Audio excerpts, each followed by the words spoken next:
Hi there, hope you are having a great day today. Today I want us to talk about an emergency fund. Some people do ask, do we really need an emergency fund? And my response to you is that yes, you do need one. And here's the reason. You see, life tends to throw things at us, and sometimes those things are thrown at us at times when we do not expect them. So life has a way of surprising us. And the question is, when life surprises you, are you ready to respond? Now, your emergency fund is a fund that must be set aside to address those emergencies.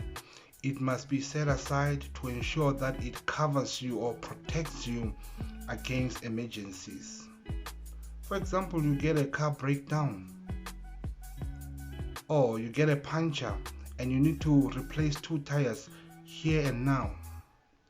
If you do not have an emergency fund, how are you going to solve those problems? How are you going to sort out your tire punches? If your engine breaks up, how are you going to sort it out?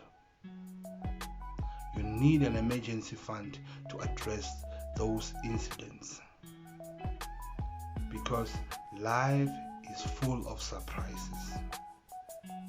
Now, as a guideline, please note there are no rules, but as a guideline, you need to have an emergency fund that can look after you between 3 to 12 months. Between 3 to 12 months. And that will depend on the extent of your financial commitment. Let's say, for example, you are a young person, 22 years, you are working, you do not have a lot of financial commitments.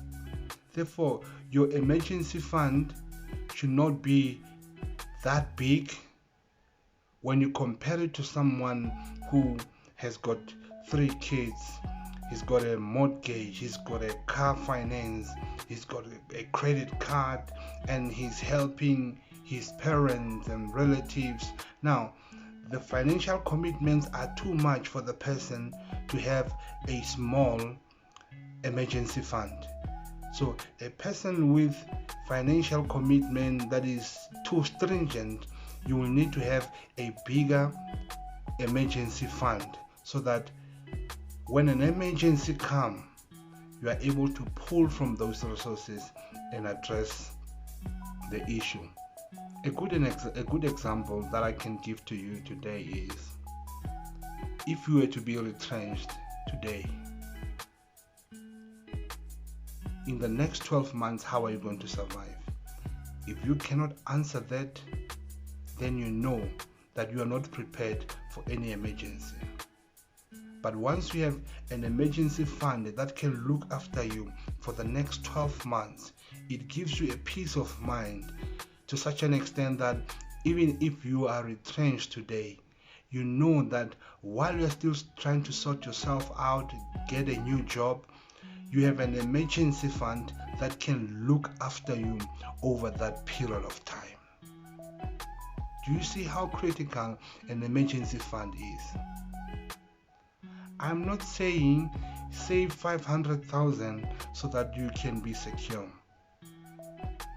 Nobody has got such a lot of money. But you can start today. Start building your emergency fund.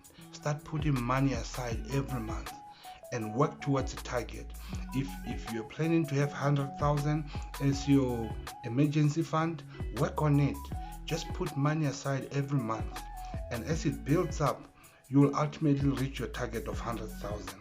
Then you know that in case of emergencies, you are covered, you are protected.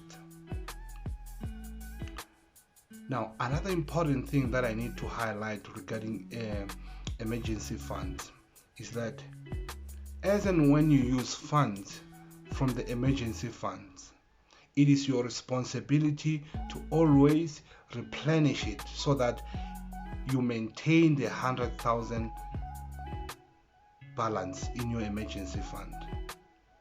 It doesn't help to save 100,000. Okay, I'm happy, I've got an emergency fund of 100,000, and then after 2 months you use 50,000 because of an emergency and you leave it at 50,000. Now you are partly protected. Now once you've used the 50,000, the responsibility that you need to carry upon your shoulders is to continue now to contribute towards the emergency fund, either monthly or put in a lump sum so that you restore the balance to 100,000. That way your emergency fund look after you, and it gives you a peace of mind in that whatever emergency that you come across, you have a backup that you can tap into and address whatever emergency that you are encountering. Another important benefit of an emergency fund is that when you have an emergency fund and you encounter an unplanned event that requires money, you do not tap into debt. You do not have to borrow from friends and relatives because you've got a backup. You've got a reserve that you can tap into and address the situation. And after you having addressed the situation, you are able to replenish the fund so that it's restored to its balance or target. And in this case of the example that I'm making, that will be 100,000. So it is important that we have an emergency fund. Hope this video helps you. Thank you. Bye.